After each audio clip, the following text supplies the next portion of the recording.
mi necedad, digamos, es para que reconozcamos que tenemos un patrimonio que es fundamental para entender nuestra historia en el tema cultural y que este patrimonio musical se vincula a todos los demás patrimonios y que vertebra todas las expresiones culturales. Síguenos en nuestro canal de YouTube y activa las notificaciones. Puedes hacerlo desde la aplicación o escaneando el siguiente código QR, que te llevará directamente a nuestro canal para suscribirte. Mantente informado sobre los acontecimientos más importantes a nivel local, nacional e internacional. Y accede a nuestras secciones de análisis y opinión, con periodismo de calidad del día a día. Recuerda darle me gusta y compartir a nuestros contenidos. Y no olvides seguirnos en todas nuestras redes sociales.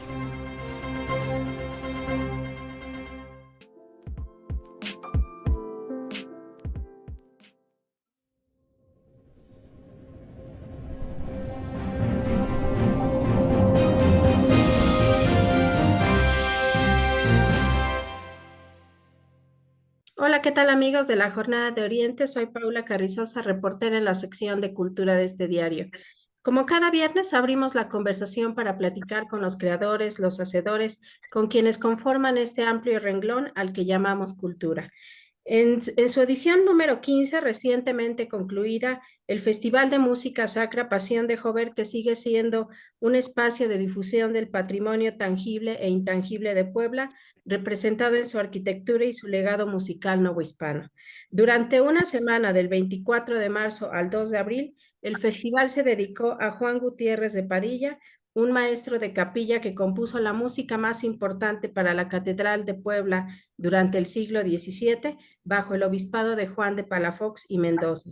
Asimismo, al denominarse las tres raíces del barroco poblano, se buscó reconocer el sincretismo de Puebla y sus raíces, la ibérica que llegó con la conquista, la india venida de los pueblos mesoamericanos y la negra venida de otros continentes, aspecto que incluso se reflejó en la música del propio Juan Gutiérrez de Padilla, quien se nutrió de aquella negritud y que estuvo presente a lo largo de los repertorios que se presentaron en el programa. Hoy me da mucho gusto recibir a Dalila Franco, quien hace 15 años concibió y delineó este festival que, como ya decíamos, este 2023 logró sus primeros 15 años de edad. Así que de inicio, Dalila, y un poco esta reflexión ya la hicimos cuando presentabas al lado de Fabián Valdivia la edición número 15 de este festival. ¿Qué significa llegar a este número tan significativo e importante para un proyecto como este?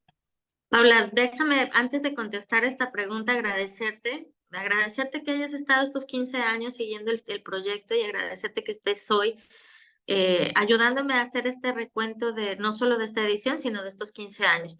Mira, para empezar, en un país que se reinventa cada 3 y cada 6 años, llegar a una 15ª edición de un proyecto cultural, pues implica que más de una administración, de un color, de un partido, de una ideología, ha reconocido el valor que tiene una plataforma de difusión de una ciudad patrimonialmente tan importante, no solamente en el patrimonio material, sino también en el inmaterial. Implica también que las gestiones que hemos hecho el diseño inicial del festival, si se me permite decirlo, eh, digamos que no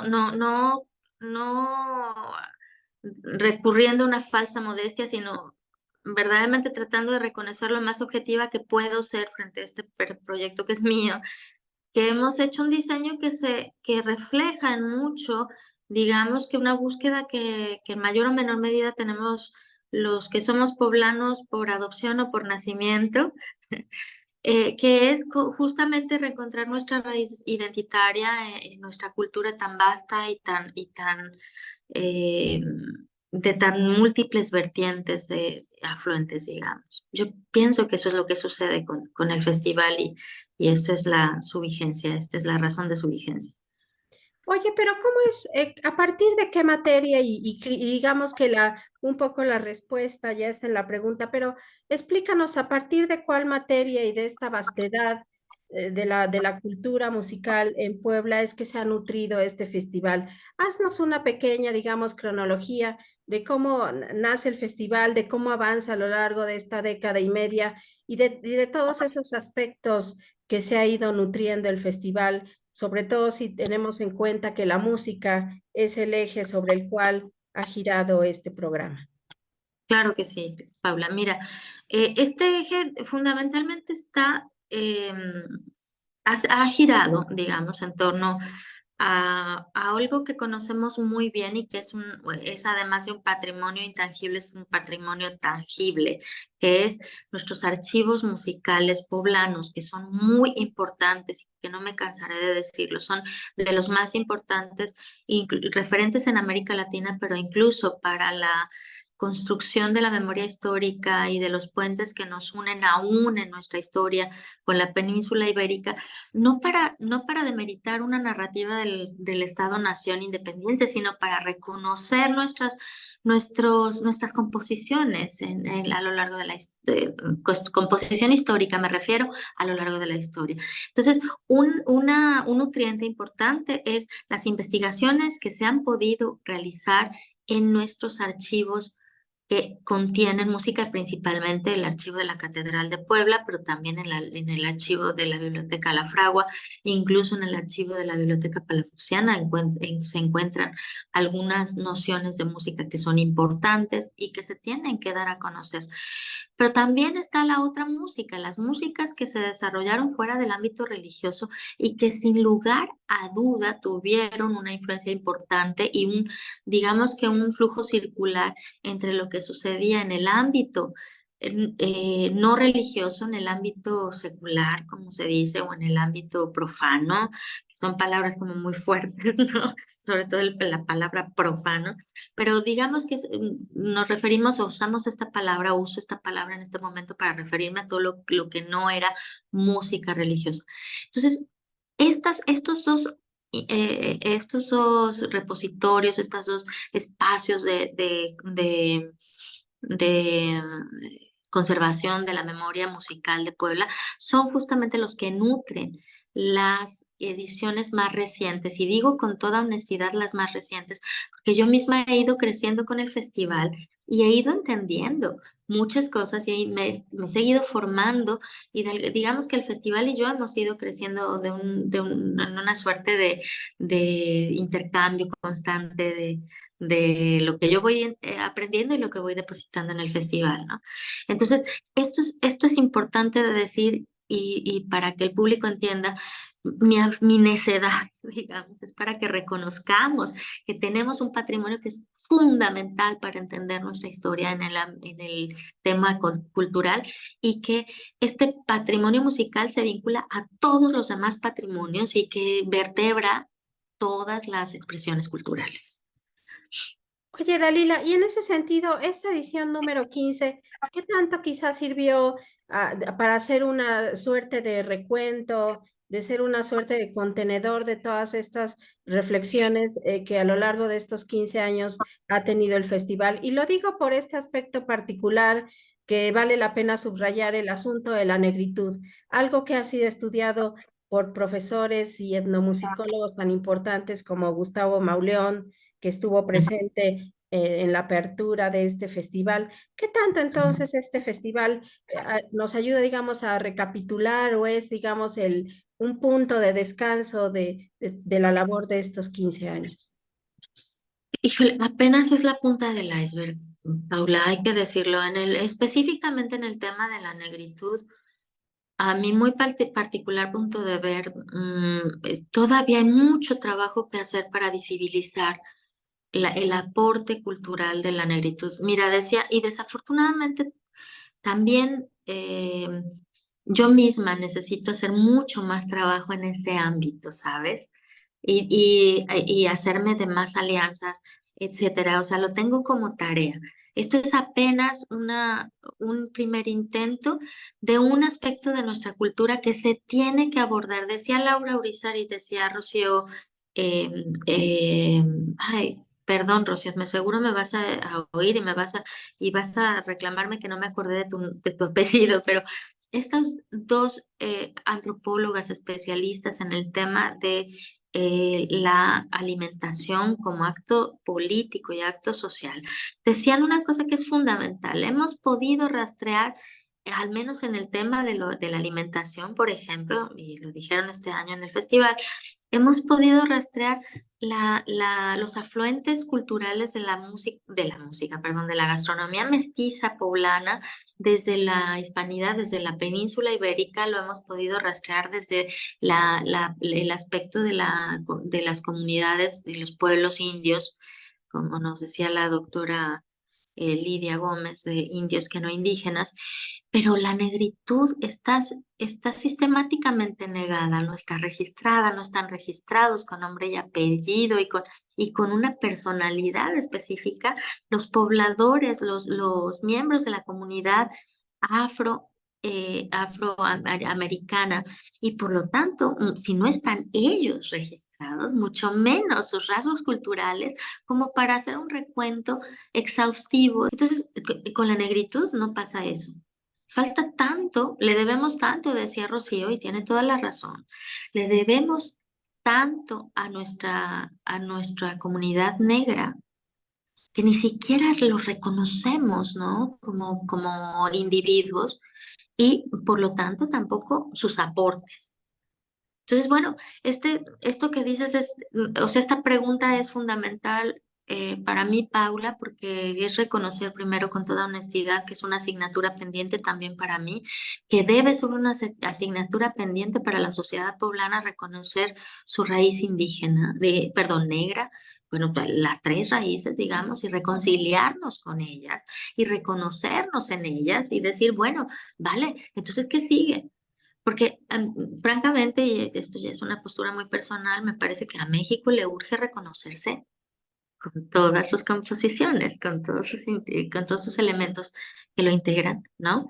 Reconocerse, reconciliarse, integrar una nación, un país que no, que esté justo en igualdad y justicia de condiciones para todos, ¿no?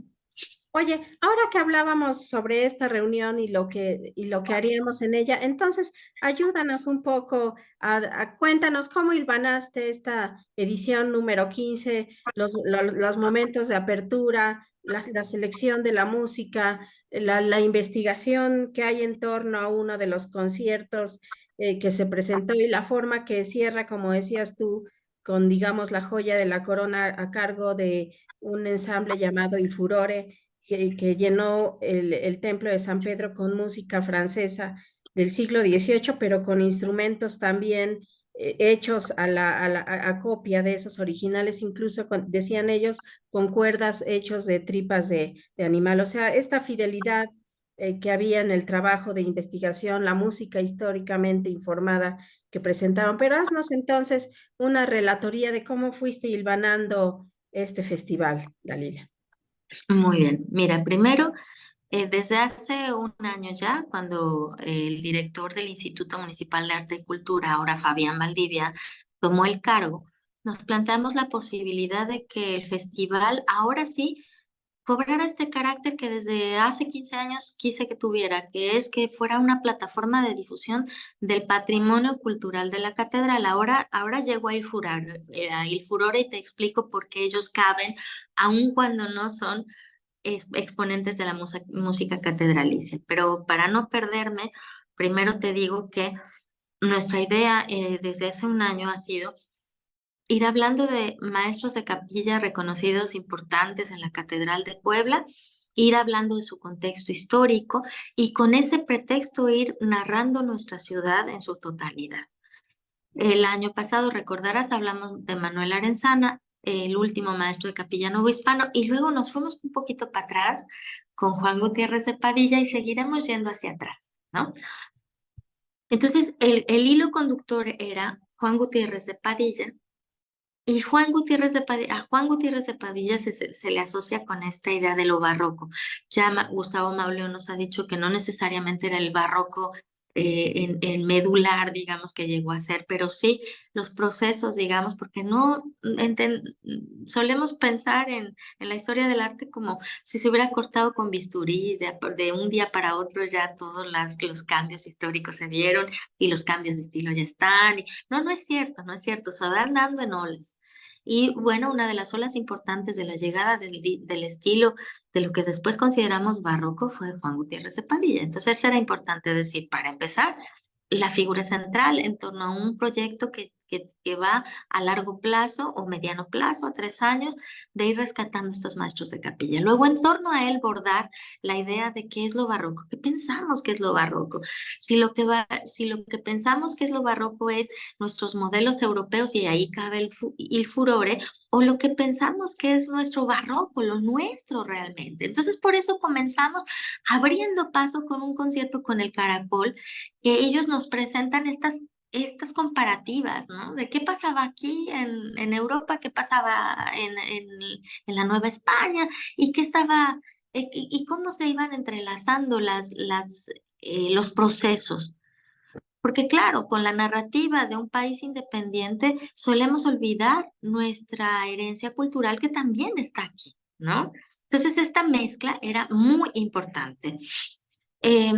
Tomamos una decisión también que a mí me pareció entrañable, esa es la palabra, que fue que el ensamble coral de la BOAP, dirigido por la maestra Alicia Jiménez, presentó en la Junta Auxiliar de San Sebastián de Aparicio, cuya composición social todavía está muy vinculada con los grupos de habla náhuatl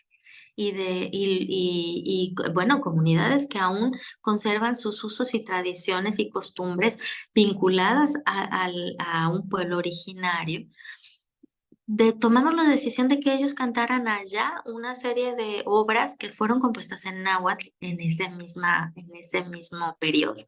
Entonces, que reconozcamos que le debemos mucho a las comunidades indias de nuestro país, pero que también gracias a la influencia con la llegada de los pobladores de la península ibérica, hubo una retroalimentación, una nutrición simultánea, ¿no?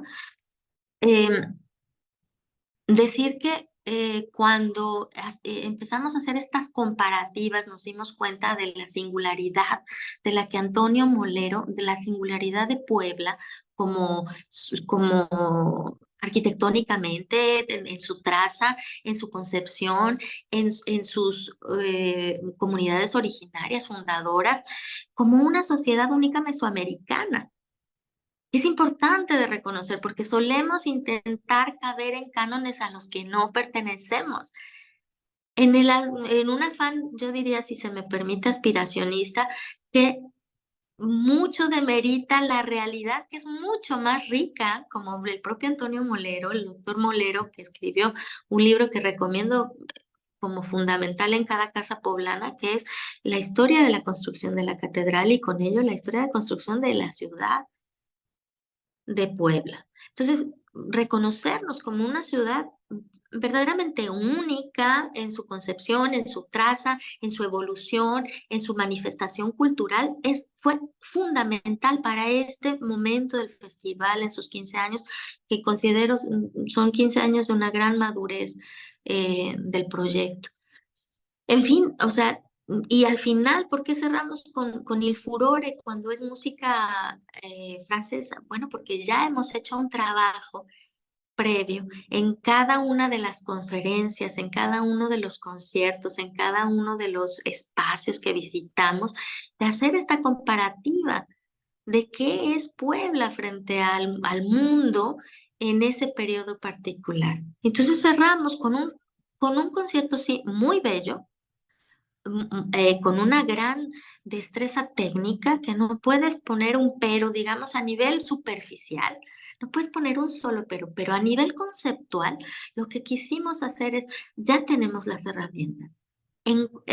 Encuéntrate tú en este universo, reconoce que sí, que esta música puede ser muy bella, pero que tú, como poblano, no tienes nada que pedir frente a esas manifestaciones, que tu herencia cultural es tan poderosa y tan bella como aquella.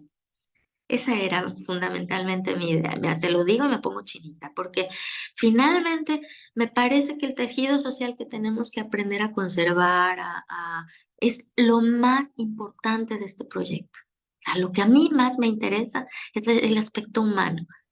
Me reconozco aquí, reconozco mi identidad, la valoro, la protejo y la recupero.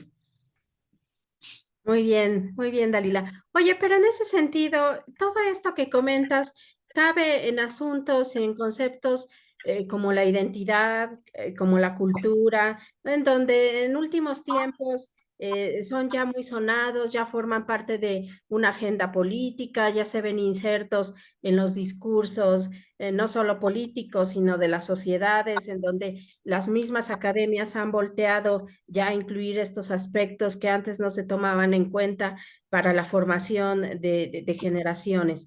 Pero, ¿qué pasa cuando, si bien tú tienes claro el concepto, la forma de girar y de desenvolverse de pasión, para no todos queda claro y no crees que necesitarían en ese sentido mayor apoyo, un mayor reforzamiento, que quizás sí se siga desarrollando de manera anual, pero que haya momentos, digamos, de corte en donde nos ayuden a visibilizar y a recordar todo esto que busca pasión?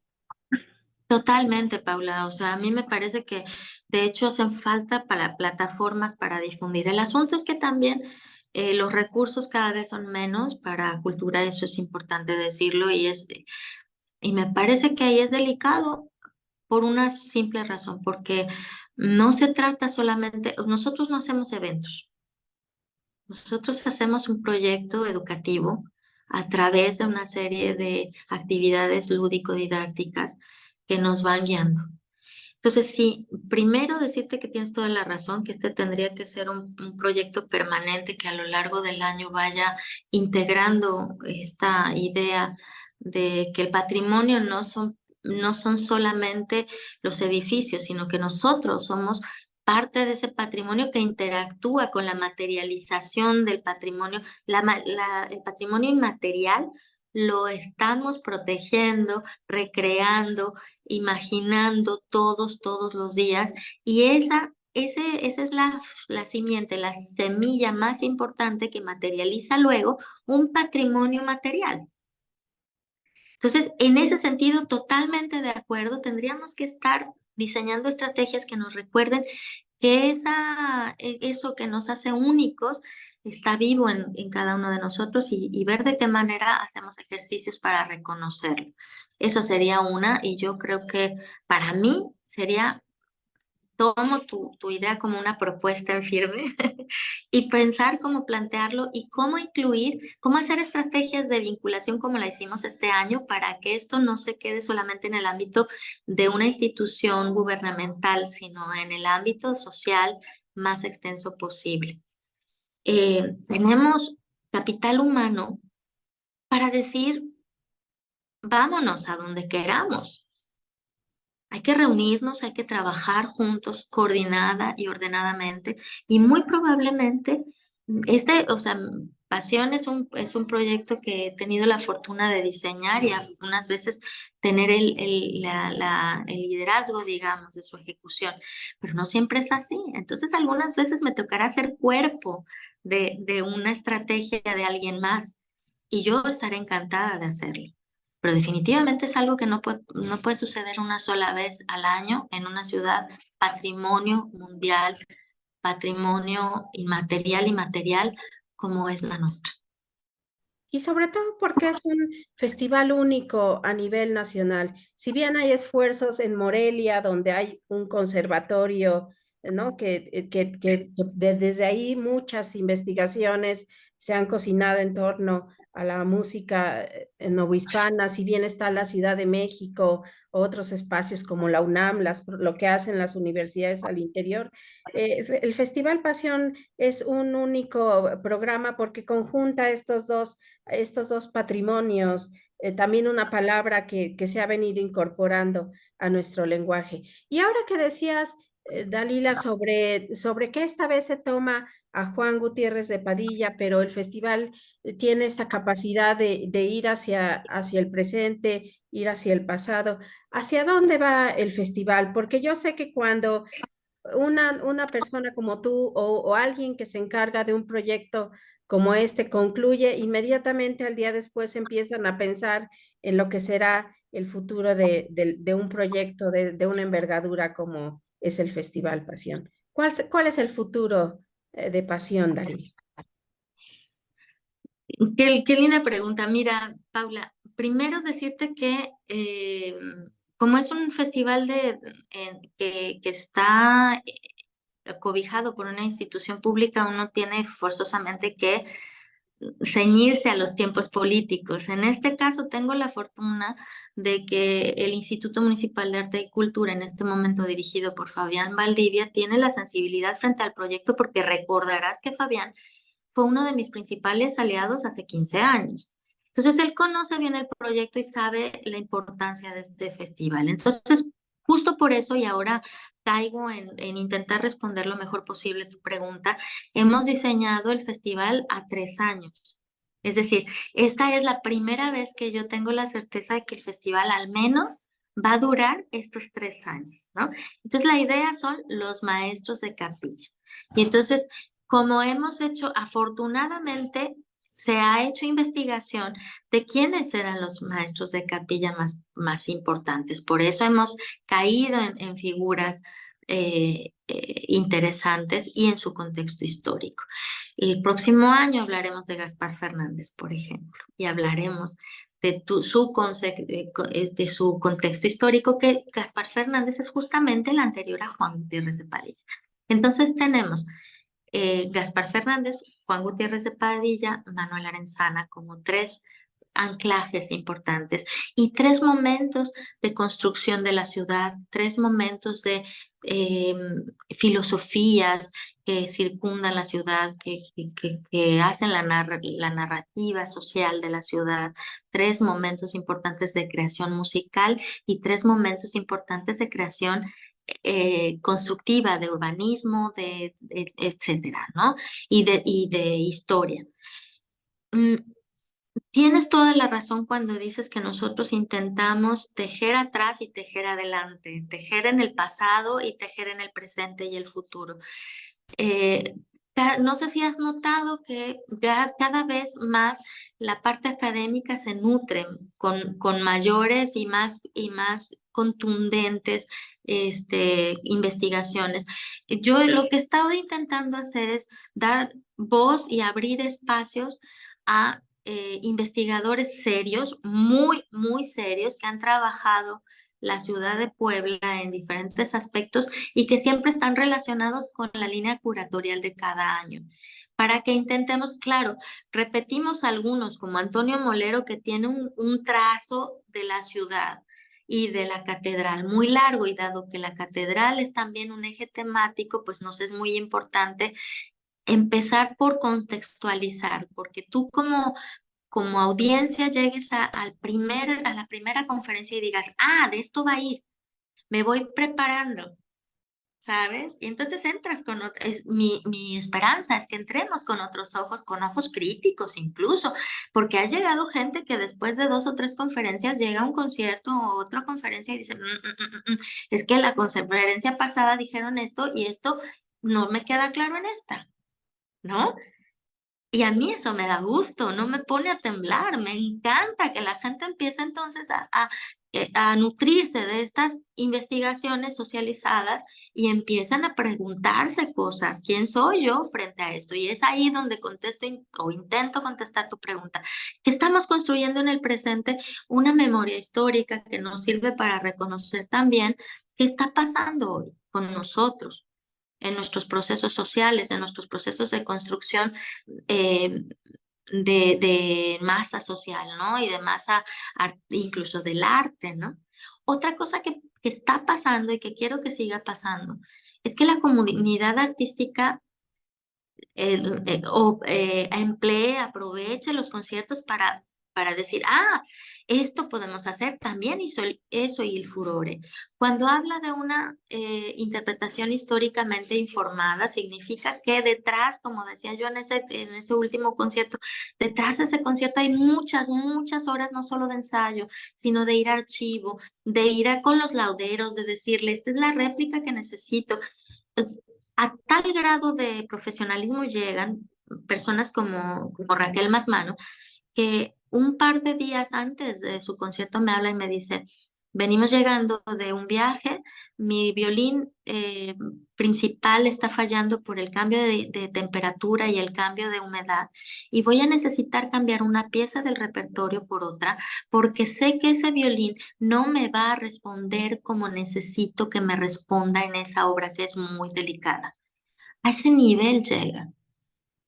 Y tú que estuviste en el concierto te diste cuenta que cada vez que terminaban una obra volvían a afinar y volvían a afinar y volvían a afinar.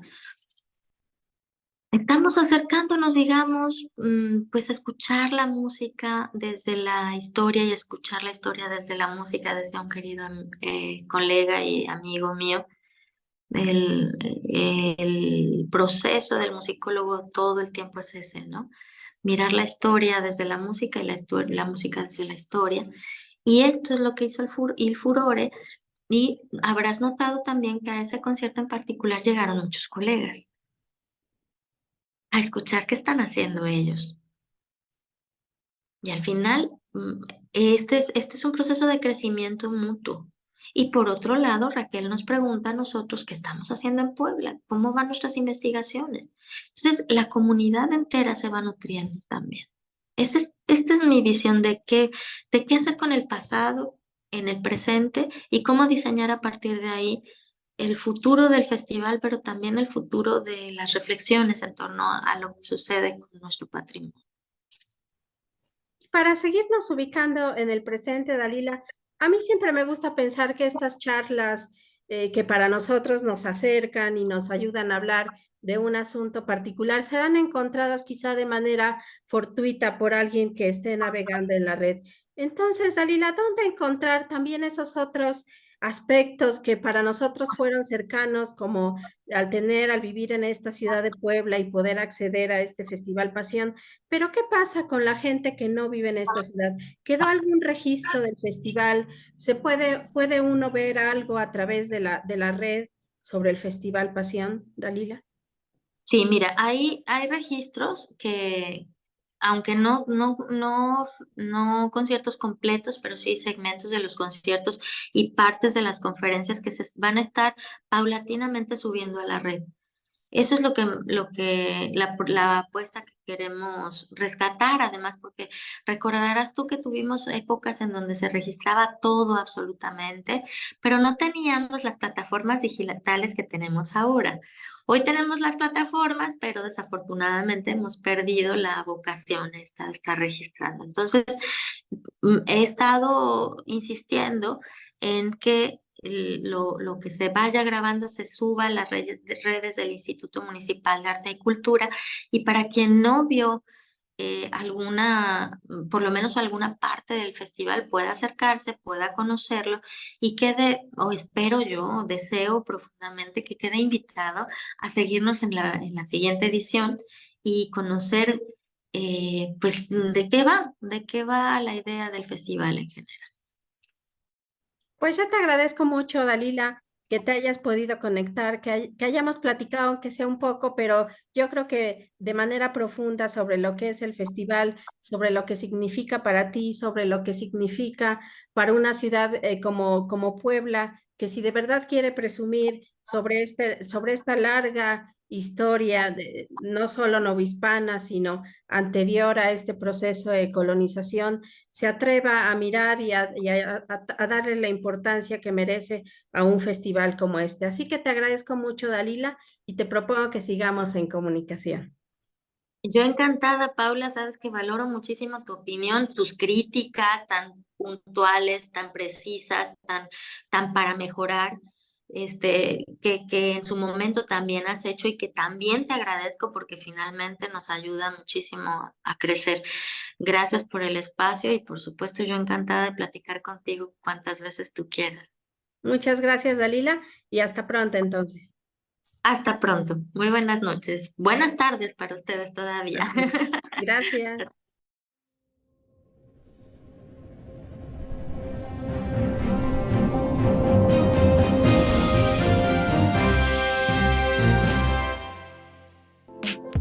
Ahora ya nos puedes encontrar en Telegram. Solo tienes que descargar la aplicación de mensajería Telegram en la tienda digital de tu dispositivo móvil. Busca la Jornada de Oriente y selecciona Unirse al canal. O también puedes escanear con la cámara de tu celular el siguiente código QR, que te llevará directamente a nuestro canal para suscribirte.